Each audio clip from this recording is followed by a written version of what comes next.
Hi there. Let your mind slow down and relax your body. We aim to be calm and peaceful. And please, in the comments, write down your best help for sleeping and let me know where you are from.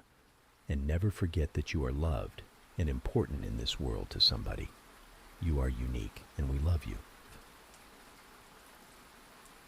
The bells in the fog. The coastal town where I grew up was a place of endless fog, where the sea and sky often blurred into one gray, indistinct mass. The sound of waves crashing against the cliffs was constant, a backdrop to every conversation, every thought. The fog rolled in and out unpredictably, swallowing entire streets and leaving behind a damp chill that seeped into your bones. Everyone in town had heard the bells at some point. They were faint, carried on the breeze, but always unmistakable, deep, resonant, and slow. They seemed to come from nowhere. The church bells never rang in foggy weather, and no ships ever docked near our treacherous cliffs. Yet the bells were real. My mother was particularly superstitious about them. When the bells ring, you stay inside, she'd say, her face pale. You stay away from the cliffs. I never fully understood her fear until the summer I turned 14. It was a particularly foggy evening, the kind where the mist curled into the streets like ghostly fingers. My mother and I were sitting on the porch, watching the world disappear around us, when I heard it, the low, mournful toll of a bell. It sounded impossibly distant, like it was coming from beneath the ocean. "Inside," my mother said sharply, standing up so suddenly she nearly knocked over her chair. She grabbed my arm and pulled me into the house, slamming the door shut behind us. "What is it?" I asked, confused. "Nothing for you to worry about," she muttered, checking the locks on the windows. "Just stay inside tonight." Her reaction only made me more curious. I couldn't understand why a sound as simple as bells could unnerve her so much. The next day, I asked some of the older kids at school if they'd ever heard the bells. "Everyone has," said my friend Jamie, his voice hushed. "My granddad says they're a warning, like when the bells ring, something bad's about to happen." "What kind of bad?" I asked. Jamie shrugged. "I don't know. People disappear sometimes, mostly fishermen. My uncle said he saw someone walking into the fog once, heading toward the cliffs. They never came back." That night the bells rang again. I couldn't sleep. The sound echoed faintly through the house, growing louder and softer as if it were drifting on the fog itself. I got out of bed and crept to the window, pulling back the curtain just enough to peek outside. The street was empty, the mist so thick I couldn't see more than a few feet beyond the porch. Then I saw it. A figure moved in the fog, barely visible. It was tall and thin, its outline shifting as though it were part of the mist. It walked slowly, deliberately, heading toward the cliffs. "Hello?" I whispered, though I knew they couldn't hear me. The figure stopped. For a moment, it didn't move, as though it were listening. Then it turned its head, and though I couldn't see a face, I felt it looking at me. My chest tightened, and I let the curtain fall back into place, stumbling away from the window. I wanted to tell my mother, but I was too scared. What if she wouldn't believe me? Worse, what if she would? I stayed in bed, pulling the covers over my head, listening as the bells grew softer until they disappeared entirely. The next morning, the fog was gone, and the sun was shining. But when I walked to school, I heard people whispering about the old lighthouse keeper, Mr. Renner. His door had been found wide open, his house empty. No one had seen him since the night before. That was the first time I truly felt the weight of the bells. In the years that followed, I heard them many times, but I never went to the cliffs again when they rang. The figure in the fog haunted my dreams, and every time someone disappeared, I wondered if they had seen it too. Now, when I visit my hometown, I still hear the bells on foggy nights, and though I try to convince myself it's just the wind, deep down, I know better. They're calling someone. They always are. The room that never ends. When I moved into my new apartment, I felt like I'd hit the jackpot. It was cheap, spacious, and located in the heart of the city. The building was old, sure, but it had charm. High ceilings, large windows, and hardwood floors that creaked pleasantly underfoot. For the first month, everything was perfect. I spent my weekends decorating, making the space my own. The neighbors were friendly, the utilities reliable. Even the landlord, an elderly man named Mr. Callahan, seemed genuinely kind, though he was oddly vague about the building's history. "You've got a good unit," he said when I signed the lease. "But just don't go poking around too much, okay?" I thought he was joking at the time. The trouble started late one night when I couldn't sleep. I was tossing and turning in bed, my mind restless, when I noticed something strange, a faint draft coming from the hallway. It was odd because I'd checked the windows earlier, and they were all shut. I got up to investigate, and that's when I saw it. The door. It was at the end of the hallway where there hadn't been a door before. The wood was old, the paint chipped and peeling. A tarnished brass handle gleamed faintly in the dim light. At first I thought I must be imagining things. I'd walked down that hallway dozens of times, and there had never been a door there. But when I reached out, the handle was solid, cold to the touch. I tried the knob, and to my surprise, it turned easily. The door opened into a narrow staircase that spiraled downward. The air that wafted up was cold and damp, carrying the faint smell of mildew. My heart pounded as I flicked on the hallway light, illuminating the steps below. Curiosity got the better of me. I grabbed my phone, turning on the flashlight, and started down the stairs. The wood groaned under my weight, each step echoing in the enclosed space. At the bottom of the staircase, I found another door. This one was heavier, with deep scratches carved into its surface. I hesitated, my pulse quickening as I gripped the handle. Slowly, I pushed it open. The room beyond was impossible. It was my apartment. Everything was identical. The furniture, the photos on the walls, even the faint coffee stain on the living room rug. But it wasn't right. The air felt heavy, oppressive, and the light from my phone seemed dimmer, swallowed by the space around me. As I stepped inside, the door slammed shut behind me. I spun around, my heart racing, but the door was gone. The walls were seamless, as though no door had ever existed. Panic set in as I searched for a way out, but the apartment was a perfect, suffocating replica of my own. Then I heard the footsteps. They were slow and deliberate, coming from the hallway outside. My blood ran cold as I realized I wasn't alone. I backed into the corner, clutching my phone like a weapon as the footsteps grew louder. The door to the hallway creaked open, and I saw it. A shadow, tall and angular, its head tilted at an unnatural angle. It stepped into the room, its movements jerky and wrong, like a puppet on invisible strings. I don't remember how I got out.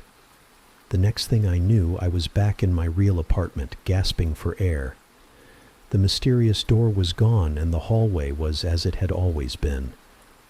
I moved out the next day. But sometimes, late at night, I feel a faint draft in the hallway, and I wonder if the door will appear again. And if it does, I know better than to open it. The silent choir. The church at the edge of town had always felt out of place. Its Gothic spires pierced the sky like accusing fingers, and its weathered stone facade seemed perpetually damp, even on the sunniest days. No one I knew ever attended services there, yet its bells tolled every Sunday morning without fail, their deep, resonant tones carrying across the quiet streets. I had passed it countless times on my way to school, but I never thought much about it until one rainy afternoon. I had stayed late for a club meeting, and by the time I was walking home, the streets were deserted. The church loomed ahead, its windows dark and unwelcoming. That's when I heard it. Singing. It was faint, almost inaudible over the sound of the rain, but unmistakable. A choir, their voices rising and falling in eerie harmony. The melody was strange, dissonant, unlike any hymn I'd ever heard. I stopped in my tracks, staring at the church. The doors were closed, and no lights shone from within. The logical part of me wanted to keep walking, to leave the strange sound behind. But something about the music pulled me closer. It wasn't beautiful, far from it. It was unsettling, like the voices were out of sync, straining against each other. And yet, I couldn't resist. The heavy wooden doors creaked as I pushed them open, the sound echoing through the empty nave. The interior of the church was dim, lit only by the faint glow of candles at the altar.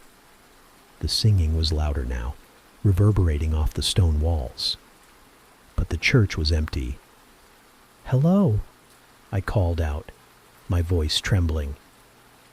The singing stopped. The sudden silence was deafening, pressing against my ears like a physical weight.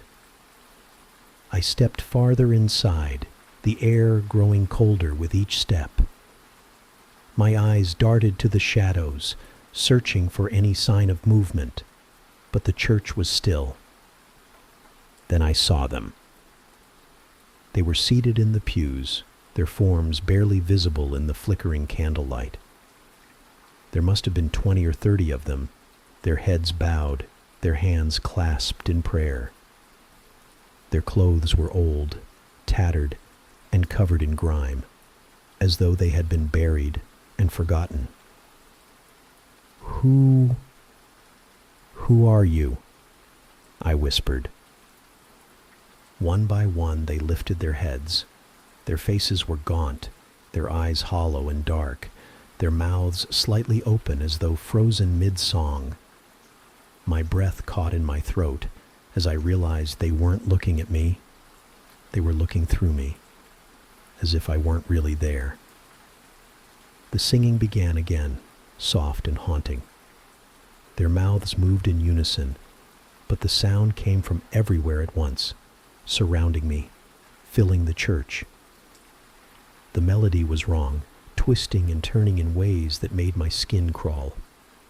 I stumbled backward, my heart racing as the figures began to rise from the pews.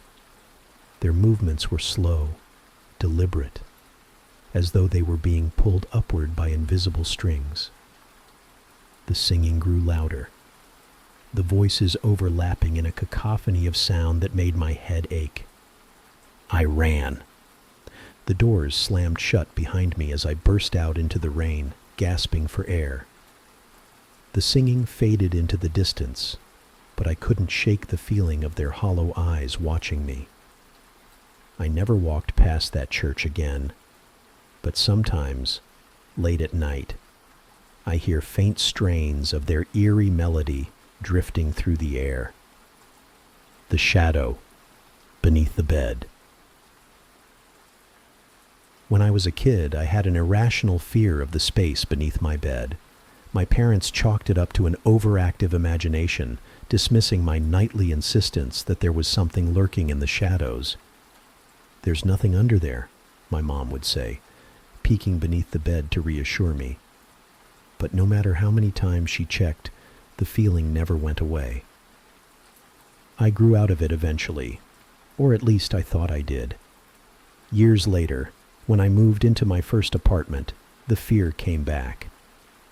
The apartment was small but cozy, with just enough space for a bed, a desk, and a dresser. My room had a large window that let in plenty of light during the day, but at night, the shadows seemed to stretch farther than they should. It started with the noises. Faint, scratching sounds that woke me in the middle of the night. At first, I thought it was mice or the neighbors moving furniture. But the sounds weren't coming from the walls. They were coming from beneath the bed. I told myself it was just my imagination, a lingering echo of childhood fears. But the sounds grew louder, more deliberate, until I couldn't ignore them anymore. One night, armed with a flashlight, I decided to look. I knelt on the floor, my heart pounding, and shone the beam of light under the bed. There was nothing there. Relief washed over me, and I laughed at myself for being so paranoid. But as I sat back up, I noticed something strange. The flashlight was still on, and its beam illuminated the far wall. But the shadow of the bed, it wasn't right. The legs of the bed cast shadows, as they should, but there was something else. A larger shadow, shapeless and wrong, stretched across the wall. It moved slightly, shifting as though it were breathing. I froze, the flashlight trembling in my hand. The shadow grew darker, more defined, and I realized it wasn't on the wall. It was coming out of the bed. I backed away, my breath catching in my throat as the shadow began to stretch upward, forming a vaguely human shape. Its head tilted toward me, though it had no eyes, no features, just an endless void of black. I bolted out of the room, slamming the door behind me. I didn't sleep that night, and the next day I packed my things and moved out. I left the bed behind. Now, years later, I still wake up some nights to the sound of scratching. And when I do, I make sure to keep my feet firmly on the bed, afraid of what might be waiting beneath, the staircase that led nowhere. My uncle's house was ancient, the kind of place that felt alive with its own creaks and groans. It was a sprawling Victorian on the outskirts of town, a house built in a time when grand architecture was a sign of wealth and status. My uncle had inherited it years ago, but rarely lived there. He claimed it was too big, too much work to maintain, but I always suspected he didn't like being alone in it. When I turned 18, he offered to let me stay there while I got on my feet. The prospect of living rent-free was too good to pass up, and I moved in almost immediately. The house was massive, with more rooms than I could count. The furniture was old and dusty, the wallpaper peeling in places, but I loved it. There was one part of the house, however, that always felt wrong: the back staircase. It was tucked away behind a heavy door in the kitchen, a narrow spiral of steps that wound upward into darkness. My uncle told me to avoid it. "Use the main staircase," he said, his face unusually serious. "That one hasn't been safe in years." I didn't question him at first. The house was old after all, and it wasn't surprising that some parts of it were unstable. But late one night, curiosity got the better of me. I was in the kitchen, the house silent except for the ticking of the grandfather clock in the hall. The door to the back staircase loomed in the corner, almost inviting. I grabbed a flashlight and opened it. The air beyond was cool and damp, smelling faintly of mildew. The narrow wooden steps disappeared into the darkness above, their edges worn smooth from decades of use. I hesitated, then started to climb. The stairs creaked under my weight. The the sound echoing eerily in the confined space. I counted each step, my flashlight illuminating the way. At 20 steps, I reached a landing, where another set of stairs wound upward. But something was off. I realized I should have reached the second floor by now. The house wasn't tall enough to require so many steps, yet the staircase seemed to stretch endlessly upward. I turned, shining my flashlight back down, but the kitchen door was nowhere in sight. Just more stairs spiraling into the darkness below. Panic set in as I climbed faster, my breaths coming in short gasps. The walls felt closer now, pressing in on me, the air growing heavier with each step. At 40 steps, I saw a faint glow above me, like light filtering through a crack in a door. Relief flooded me as I reached the top. A small door stood in the wall, its edges outlined in a dim, flickering light. I reached for the handle, but before I could turn it, the light went out. The door creaked open on its own.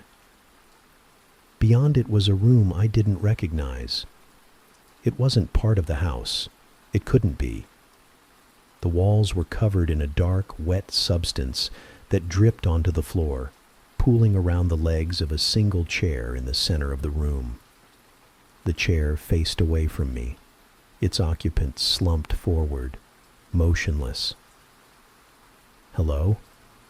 I whispered, my voice trembling. The figure didn't move. I stepped closer, my flashlight flickering weakly. As I reached the threshold, the figure turned its head slowly, its face pale and gaunt, its eyes hollow and dark. A wide grin stretched across its face, its teeth impossibly sharp. I stumbled back, the door slamming shut in front of me. The light from my flashlight died completely, plunging me into total darkness. I ran.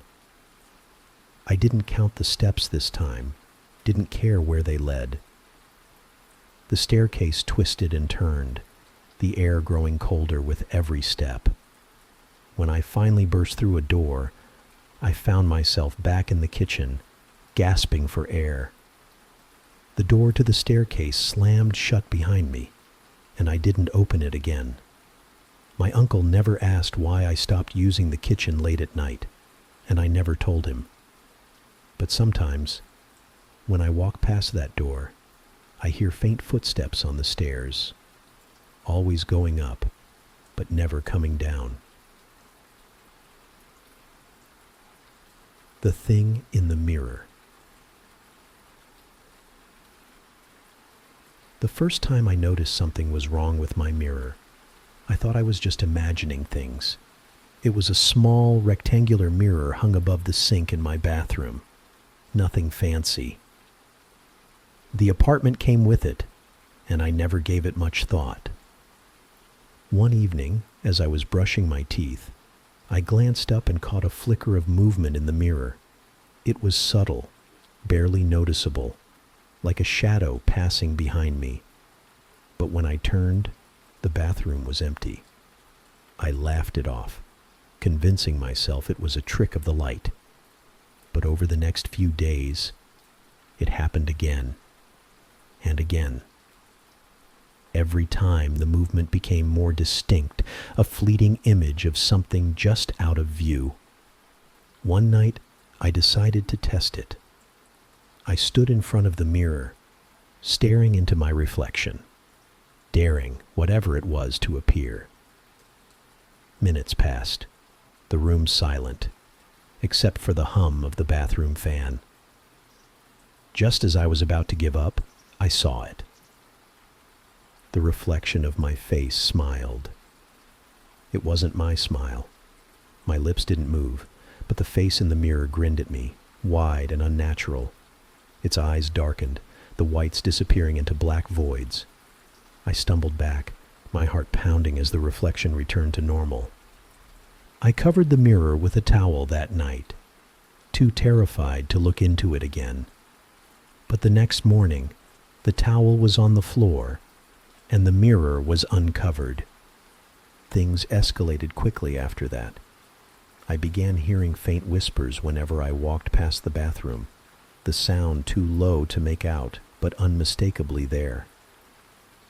At night, I'd wake to the sensation of being watched, the air in my bedroom cold and heavy. One evening, I found the mirror cracked. A single jagged line split its surface, as though something had tried to claw its way through. I should have gotten rid of it then, but I was afraid. Afraid that whatever was in the mirror might not stay trapped if I removed it. The final straw came a week later. I was lying in bed, trying to sleep, when I heard the whispering again. It was louder this time, clearer. The voice was coming from the bathroom. I got up, my hands trembling as I approached the door. The whispers grew louder, more urgent, as though the voice knew I was there. I pushed the door open, my stomach churning. The mirror was glowing faintly, its cracked surface pulsating with a dim, sickly light. My reflection stared back at me, grinning again, its head tilted to one side. Slowly, it raised a hand and pressed it against the glass. The glass began to ripple, like water. I ran out of the apartment that night and never went back. I left everything behind, including the mirror. But sometimes, when I pass by a reflective surface, I catch a glimpse of something that doesn't belong, something smiling back at me. The house at the end of Hollow Road. When I was a child, there was a house at the end of Hollow Road that everyone in the neighborhood avoided. It was an old 2-story structure with peeling paint, sagging shutters, and a yard overgrown with weeds. The windows were always dark, like empty sockets in a skull. The local kids whispered stories about the house, that it was haunted, that strange noises came from inside at night, that people who went in didn't always come back out. My parents told me to stay away from it, but that only made it more intriguing. Every time I rode my bike past the house, I couldn't help but slow down, staring at its warped facade and imagining what might be hidden inside. One summer evening, just as the sun dipped below the horizon, my friends dared me to go in. I was 12 and desperate to prove I wasn't afraid of anything.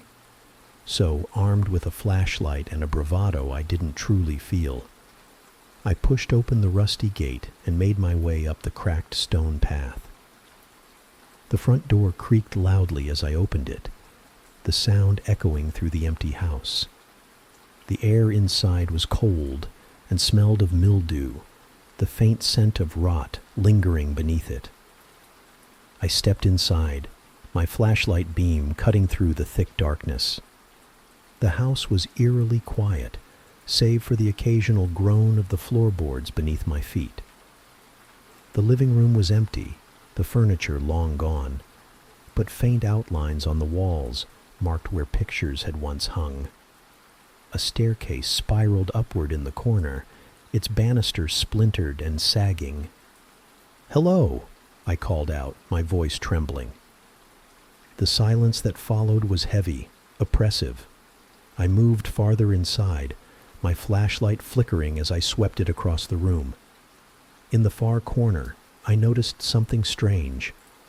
A single chair facing the wall. It looked newer than the rest of the house, its wooden frame polished and unscathed. I stepped closer, my footsteps hesitant. The chair was empty, but as I reached out to touch it, I heard a faint sound behind me, a soft creak, like someone shifting their weight on the floorboards. I spun around, my flashlight darting across the room. Nothing. My heart pounded as I backed away from the chair, the beam of light shaking in my trembling hand. And then I saw it. At the top of the staircase, a figure stood motionless in the shadows. It was tall and thin, its limbs unnaturally long, its head tilted slightly to one side. Though I couldn't see its face, I could feel its eyes on me, sharp and unblinking. The figure took a step forward, the floor groaning beneath its weight. My breath caught in my throat as it moved down the stairs, its movements slow and deliberate. I bolted for the door, my legs pumping as fast as they could. The air grew colder as I ran, and I swore I could hear footsteps behind me, impossibly heavy and fast. I didn't stop until I was outside, the rusty gate slamming shut behind me. When I turned back, the figure was standing in the doorway, its head tilted even farther, its shadow stretching unnaturally long in the dim light of the setting sun. I never went near that house again. A few years later, it was torn down, the land sold to developers. But sometimes, late at night, I dream of the house and the figure at the top of the stairs. And when I wake, I can't shake the feeling that it's still watching me, waiting for me to come back. The light in the field. My grandparents' farm was a place of endless fields, stretching as far as the eye could see. I spent every summer there as a child, running through the tall grass and playing hide and seek among the rows of corn. It was peaceful, quiet, and far removed from the hustle of city life. But there was one part of the farm that no one ever went near, the fallow field at the edge of the property. My grandfather called it the dead field, though he never explained why. It was smaller than the other fields, its soil dry and cracked, the grass thin and brittle. Nothing ever grew there, no matter how much water or fertilizer was used. "Stay away from that field," my grandmother would warn me, her voice unusually stern. "It's not safe." One night while lying in bed, I saw it for the first time. A faint, flickering light in the dead field. It was small, like the flame of a candle, and it swayed gently as though someone were carrying it. I stared at it for what felt like hours, too scared to move, until it finally disappeared. The next morning I asked my grandparents about it. They exchanged a look, one that made my stomach twist. "It's nothing," my grandfather said gruffly, refusing to meet my eyes. "Just a trick of the light." But I knew it wasn't. The light returned the next night. This time it was closer, hovering near the edge of the field. I couldn't take my eyes off it, mesmerized by its slow, rhythmic movement. It seemed almost alive, like it was beckoning me. I waited until my grandparents had gone to bed before slipping outside. The night was cool and quiet, the stars hidden behind a blanket of clouds. The light swayed gently in the distance, its glow casting faint shadows on the dry, cracked ground. As I approached the field, the air grew colder, the silence deeper. The light remained still, waiting for me. My heart pounded as I stepped into the field, the brittle grass crunching underfoot. When I was just a few feet away, the light flickered and dimmed. For a moment I thought it would disappear entirely, but then it flared brighter, revealing a figure standing behind it. It was tall and thin, its features hidden in the shadows. Its hand reached out toward me, impossibly long fingers beckoning. I froze, every instinct screaming at me to run, but I couldn't move. The figure stepped closer, its movements slow and deliberate. The light dimmed again, and I felt a cold, heavy presence pressing against my chest, like the weight of 1,000 voices whispering in my ear. I don't remember how I got back to the house. The next thing I knew, I was lying in bed, my grandmother sitting beside me, her face pale and drawn. She never asked what happened, and I never told her. The dead field was fenced off after that, the gate locked tight. But sometimes, when I visit the farm, I see the faint glow of the light in the distance, swaying gently, waiting for someone to come closer.